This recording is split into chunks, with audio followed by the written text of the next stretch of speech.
My wife said, "You have all the signs of a narcissist," after listening to her true crime podcast. I replied, "An interesting observation."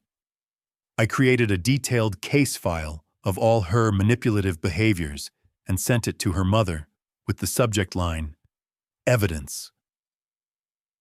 Man, the worst part of my life wasn't the silence.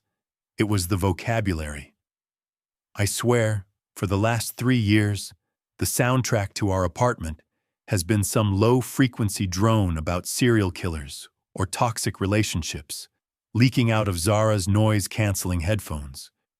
It wasn't just noise, though. It was her war vocabulary. "Look, I'm Lucas. I'm 38. I'm a risk analyst up here in Boston. I live by data sheets and predictable outcomes. I deal in verifiable facts." But Zara, she lives in a cloud of borrowed jargon. She doesn't have feelings. She has emotional triggers. She doesn't fight. She establishes boundaries. She doesn't even lie. She just manages the narrative. It's exhausting, honestly. She uses that therapy speak to create this untouchable shield around her own screw-ups. It all blew up last Thursday. It was just a regular night. I came home, checked the joint account like I always do, and saw the giant black hole. $11,000. Just gone. I walked into the living room, trying to keep my voice level. You know how I am when I'm trying not to rage. And I asked her, simple, professional, "Zara, what is the explanation for the deficit in the savings account?" She didn't even look up. She just paused her podcast. That was the only thing that made me pause. And she gave me that dead-eyed stare she perfected. "Lucas," she said, so calm it was chilling, "I'm listening to this new deep dive on abusers. And you have all the classic signs of a narcissist. Dude." My blood ran cold, but my head was screaming, "This is it. This is the final move." She was turning my question about her theft into a diagnosis of my personality. It was the purest form of gaslighting I'd ever witnessed. I knew if I yelled, I lost. If I cried, I lost. I just stared back at her and said the coldest thing I could think of. The thing that sounded like it came from my own damn spreadsheet. An interesting observation. That's when I realized. I can't beat her at her emotional word games. I have to hit her where her defense is weakest. Cold, hard, undeniable evidence. I decided right then. I wasn't going to argue with the thief. I was going to send the entire evidence packet to the only person whose opinion she still desperately needs. Her mother. I figured, if her mother, Eileen, finally saw the data, the whole defense falls apart. She was the final, critical vulnerability. Man, I spent the next 3 days living in a blur, fueled by caffeine and pure, cold purpose. The accusation that I was a narcissist didn't hurt my feelings. It was just a tactical error on her part. I realized I didn't have to defend myself against her diagnosis. I just had to prove that she was the one who was the textbook case. So, my project began. Operation Audit the Narcissist. I went straight to my home office and started building the case file. It wasn't a file based on emotion. It was a scientific, objective audit of her manipulative behaviors, meticulously categorized, using the very psychological terms she threw at me. I called the whole thing the Lucas versus the narrative file. The first section was Exhibit A, Gaslighting and Deniability. This was my favorite, the low-hanging fruit. I documented every time she used her pop psychology jargon to shut down a conversation about money or responsibility. Entry, October 12th. The deficit argument. Zara's response. "You're overreacting. You're creating drama to avoid being emotionally available. That's a huge red flag." I even logged the time she accused me of ruining her weekend, by asking her to put gas in the car. My car. She managed to turn a 5-minute errand into proof of my controlling nature. You just can't make this stuff up. Exhibit B. Financial coercion, the love bomb. This was where the $11,000 went. I documented the large purchases she made immediately following a major argument, always framed as a necessary investment in us. I pulled the bank log. She had purchased a 4-day corporate retreat package, all-inclusive, immediately after I refused to fund her brother's dubious startup. Justification. I booked this to realign our financial energy. Paid for with money earmarked for our emergency fund. She wasn't spending. She was training me, using my own money to reward her bad behavior. I had been paying for her emotional management seminars. Exhibit C. Triangulation, weaponizing the mother. This was the core betrayal. I documented the exact timestamps of the texts she sent to her mother, Eileen, portraying me as the emotionally unavailable husband. This was always done minutes after I caught her in a small lie, to secure her alibi and preemptively build a victim narrative with the one person who still believed her completely. I realized I had years of solid, undeniable evidence. She had systematically built a life of deception, protected only by her mother's fierce, unwavering faith in her innocence. And that's where I knew I had to strike.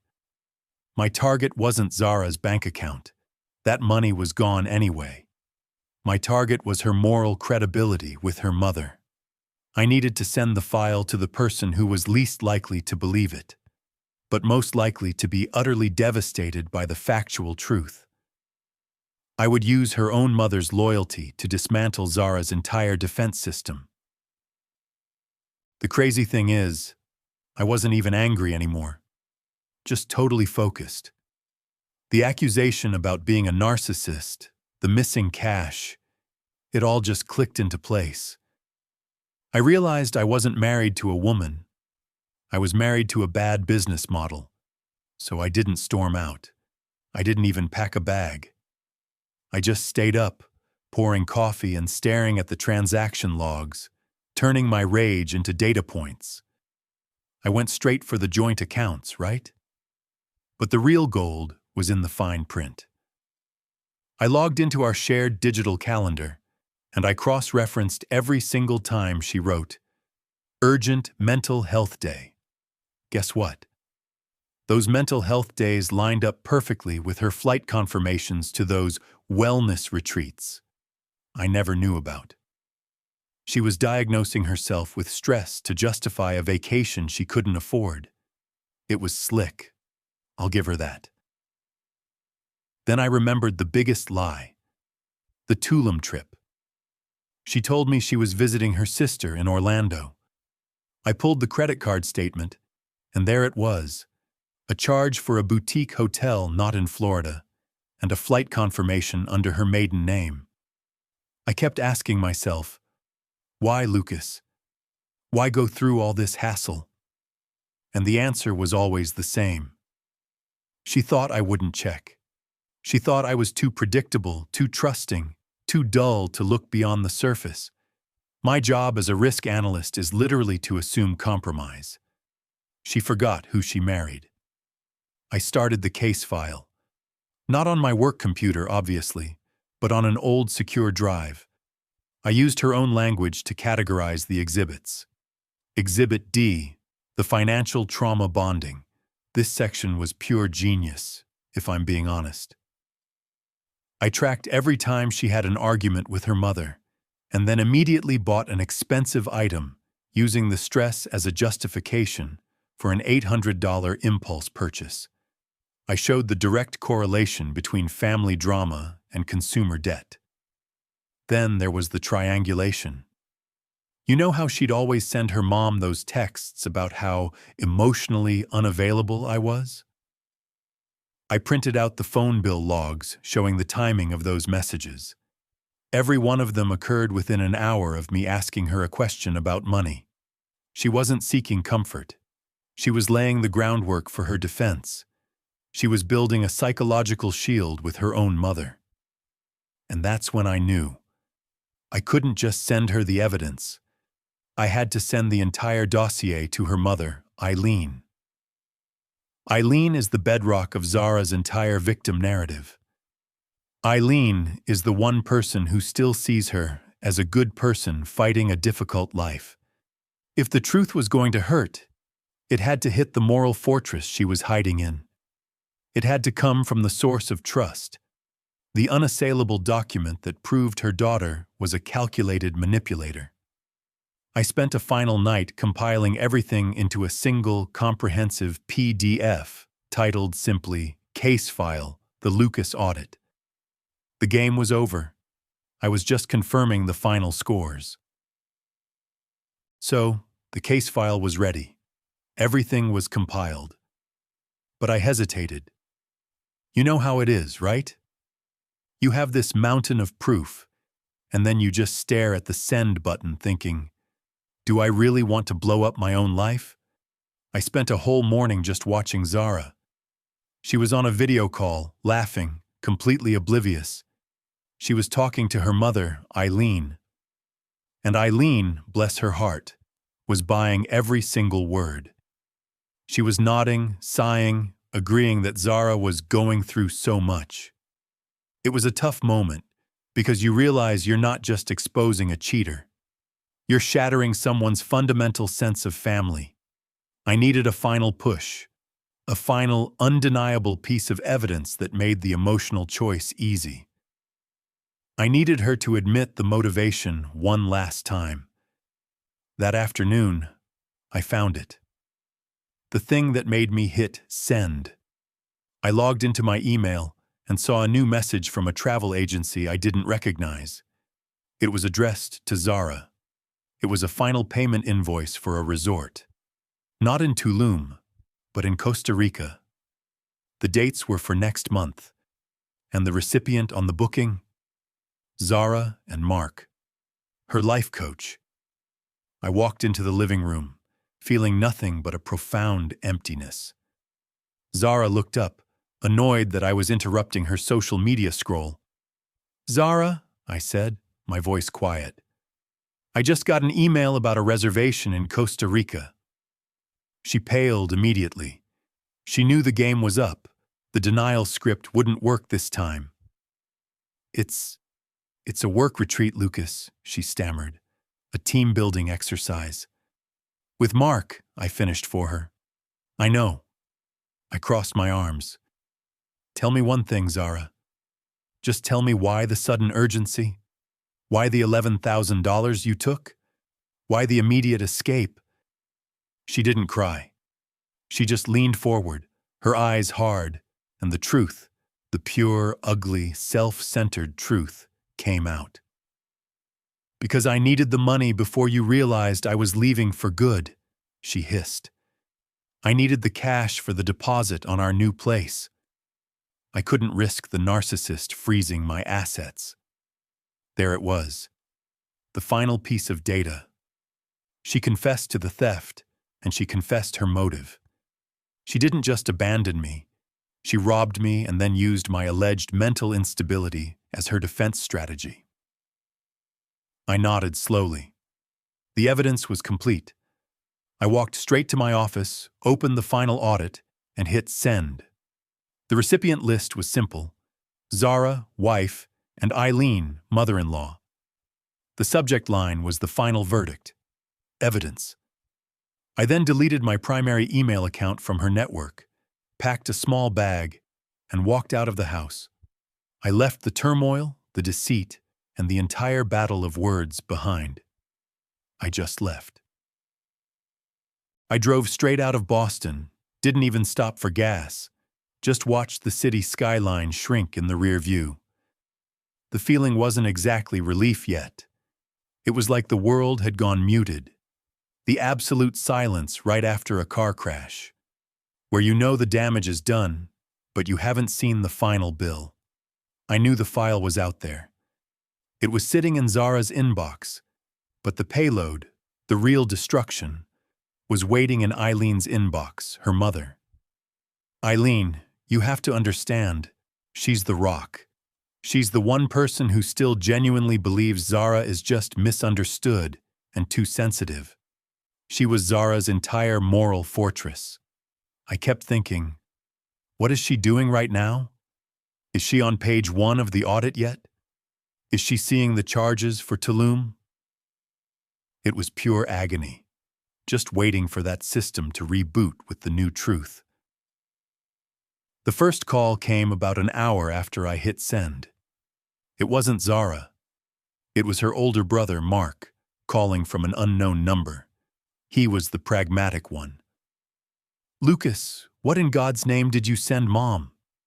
His voice was tight, low, completely lacking its usual bravado. "The truth about the savings account and the coaching fees," I replied, my voice completely level. "The full audit." He hung up without another word. The truth was too heavy for him to carry. Then Eileen's call came. I let it ring once, twice. I knew I had to take this one. I answered. Her voice wasn't rage. It was a devastating, raw, choked whisper. "Lucas? Konjangui kaijive?" Wait, she was speaking Polish, her panic language. She quickly switched back to English. "What did you send us?" "Your father, he saw the file." "He saw the financial proof, Eileen," I confirmed, "and the cost of the Tulum trip." The sheer desperation in her voice was heartbreaking, but I knew I couldn't flinch. "Bo no jan thai kai ho so jo. Bo no jan thai nhung chuyen ji jen Tulum va koan tien thiu hut jo." My apologies. I used the wrong language again. I'll remove the non-English words. Let me stick to the English conversation. "She told your father that you were suffering from professional stress," I reminded her. "The reality is that she was financing her affair partner with our money. She says you planted it." "She says it's a lie." "Eileen, it's not a lie. The data aligns. Your daughter used a diagnosis of my mental health to cover financial fraud." I explained that I had filed for divorce and that the funds were secure. The conversation wasn't about hate. It was about the painful process of facing facts. I hung up, placing the phone on the dashboard. The external noise of her chaos was finally, completely cut off. The satisfaction wasn't loud. It was the quiet certainty of knowing I had finally fought back with the only weapons that mattered: logic and verifiable documentation. I drove until I hit a small town outside Albany, checked into a cheap motel, and immediately called my lawyer. The physical distance was set, and the legal siege was officially underway. The next day, I didn't go home. I just stayed put in this anonymous motel room in Albany, ordering terrible coffee and watching the chaos unfold on my secure work laptop. Look, I wasn't proud of tracking her, but I needed to see the results. I needed to know the collateral damage was worth the $11,000 she stole. The first domino was Mark, her life coach and affair partner. He vanished immediately. I saw a frantic text exchange, forwarded to me by my lawyer's investigator, where Mark told her the financial risk was too high. He was terrified that the fraud charges would contaminate his coaching firm. He cut her off completely, refusing to answer her calls or take responsibility for the Tulum trip they financed with my money. Her soulmate disappeared the moment the money stopped flowing. Then the social isolation began. Zara, suddenly cut off from her financial lifeline, went into pure toxic rage. She sent me a barrage of furious emails, not realizing they were all being logged by my lawyer's server, accusing me of blackmail and financial terrorism. She tried calling her closest friends, the ones she used to network with at those corporate retreats. They had seen her meltdown and the undeniable bank data, One by one, they stopped answering. She had spent years cultivating status, and I destroyed it with a single PDF of cold, hard numbers. Her career suffered next. Her manager, bewildered by the situation, called me directly, wanting to know why his corporate wellness consultant was under investigation for financial misconduct. "We need to know, Lucas," he asked. "Did she use the company card for this Tulum trip?" "I don't know about her company card," I replied calmly. "I only know she used our joint credit line to finance her affair." The manager didn't need any more information. Zara's career, which depended entirely on her image of stability and wellness, was over. But the real, devastating collapse was with her mother, Eileen. Eileen called me, her voice shaking, not with anger, but with total, quiet shame. "Lucas, I saw the bank statements. I saw the transfer dates. I don't know what to say." "She said you were emotionally unavailable," I told her honestly. "She lied," Eileen whispered back. "She lied about everything. I am so sorry, honey. We believed the wrong person." That was the final devastating piece of justice. Eileen, the moral fortress, had finally turned. I realized I didn't need to stay in the city to feel the victory. The contamination was gone. I bought a ticket to a small island off the coast of Maine. I needed real air, not the stale air of betrayal. I was ready to close the final case file. The whole thing wrapped up in a quiet blur. I didn't return to Boston right away. I didn't need to. My attorney, Vivian, handled the paperwork like a silent assassin. The divorce was finalized in a month, fast and clean, citing irreconcilable financial misconduct. It was just numbers on paper, but those numbers spelled freedom. The biggest win wasn't the legal ruling. It was the silence. Zara's world, the one she curated so meticulously, imploded because she ran out of people to lie to. Mark, the life coach, was long gone. He probably found a less financially problematic source of positive energy. Her career as a wellness consultant was over, obviously.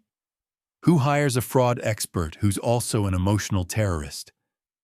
The manager didn't even have to fire her. The corporate ethics board just saw the audit and closed the case. I sold the condo shortly after. I couldn't stand the sight of that living room where she delivered her narcissist diagnosis. It was tainted. I bought a small house near the water in Maine, a place with rough wood and real salt air. I realized I hadn't just divorced a wife. I had successfully closed a massive security breach in my life. The psychological freedom was immense. No more walking on eggshells. No more guessing if my savings were still there. No more listening to pop psychology jargon used as a shield for lying. I started working remotely, spending my afternoons hiking the coastal trails. I replaced the chaos with routine, the debt fears with financial clarity. It was a life built on solid code, not manipulation.